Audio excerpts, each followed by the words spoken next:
സ്ത്രീധന പീഡന ആരോപണത്തിന് പിന്നാലെ മരിച്ച നടി ട്വിഷ ശർമ്മയുടെ സംസ്കാരം ഇന്നാണ്. റീപോസ്റ്റ്മോർട്ടം പൂർത്തിയായി.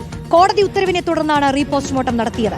നോയിഡ സ്വദേശിനി ട്വിഷ ശർമ്മയെ ഭർതൃഗൃഹത്തിൽ ദുരൂഹ സാഹചര്യത്തിൽ മരിച്ച നിലയിൽ കണ്ടെത്തുകയായിരുന്നു. കേസിൽ പ്രതിയായ ഭർത്താവ് സമ്മർത്ത് സിംഗിനെ മൃതദേഹം കണ്ടെത്തി 10 ദിവസങ്ങൾക്ക് ശേഷമാണ് പോലീസ് അറസ്റ്റ് ചെയ്തത്. ഭർത്താവിൽ നിന്നും വീട്ടുകാരിൽ നിന്നും ട്വിഷ ശാരീരിക പീഡനം ഉൾപ്പെടെയുള്ള ക്രൂരതകൾ നേരിട്ടിരുന്നതായി മാതാപിതാക്കൾ ആരോപിച്ചിരുന്നു.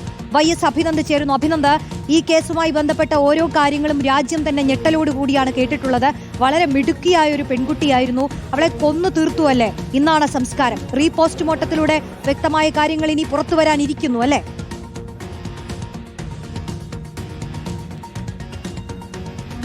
റോഷ്നി, സ്ത്രീധനം മൂലം ഉണ്ടാകുന്ന കൊലപാതകങ്ങൾ, ആത്മഹത്യയൊക്കെ രാജ്യമാകെ ഒരു തുടർക്കഥയായി മാറിക്കൊണ്ടിരിക്കുകയാണ്. സ്ത്രീധന നിരോധന നിയമമൊക്കെ ഇപ്പോഴും ഉണ്ട് എന്ന് പറയുമ്പോഴാണ് രാജ്യത്തെ ആകെ ഞെട്ടിച്ചൊരു സംഭവം മധ്യപ്രദേശ് ഭോപ്പാലിൽ നിന്നും ഈ മാസം 18-ാം തീയതി പുറത്തു വരുന്നത്.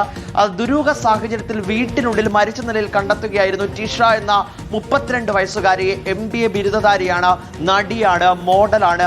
വളരെ കാലം ഒരു ജോലി ചെയ്ത് അതിനുശേഷമാണ് വിവാഹത്തിലേക്ക് പോകുന്നത്. 32 വയസ്സിൽ 6 മാസം മാത്രം ബന്ധമുള്ള ഒരാളുമായിട്ട് വിവാഹം കഴിക്കുന്നു. വിവാഹം വലിയ ആർഭാടത്തോടു കൂടിയാണ് നടത്തുന്നത്.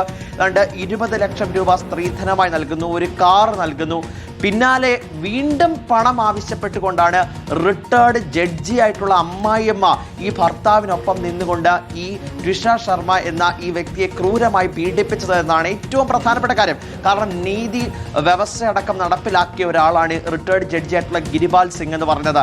അങ്ങനെയുള്ള ഒരു വ്യക്തിയുടെ നേതൃത്വത്തിൽ അവരുടെ മകൻ തന്നെ ഇവരെ ക്രൂരമായ പീഡനത്തിന് ഇരയാക്കുന്നു. അത് ശാരീരിക പീഡനമുണ്ടായിരുന്നു, മാനസിക പീഡനമുണ്ടായിരുന്നു. ഒടുവിൽ ആ വീട്ടിനുള്ളിൽ മരിച്ച നിലയിൽ കണ്ടെത്തുകയായിരുന്നു. വിഷയവുമായിട്ട് ബന്ധപ്പെട്ട സമഗ്ര അന്വേഷണത്തിലേക്കാണ് മധ്യപ്രദേശ് ഭോപ്പാൽ ഹൈക്കോടതി അടക്കം കടന്നിരിക്കുന്നത്. മധ്യപ്രദേശ് പോലീസ് വിശദമായിട്ടുള്ള അന്വേഷണം നടത്തുന്നു. റീപോസ്റ്റ്മോർട്ടം നടപടികളൊക്കെ പൂർത്തിയായിട്ടുണ്ട്. ഇന്നിപ്പോൾ മൃതദേഹം ബന്ധുക്കൾക്ക് കൈമാറി സംസ്കരിക്കും. രാജ്യത്തെ ആകമാനം ഞെട്ടിച്ച സ്ത്രീധന പീഡനത്തിന് പിന്നാലെയുള്ള മരണത്തിന്റെ കൂടുതൽ വിശദാംശങ്ങൾ പുറത്തു വന്നുകൊണ്ടിരിക്കുകയാണ്. റോഷ്നി, കൂടുതൽ കാര്യങ്ങൾ പുറത്തു വരട്ടെ. YS അഭിനന്ദാണ് വിശദാംശങ്ങൾ നൽകിയത്.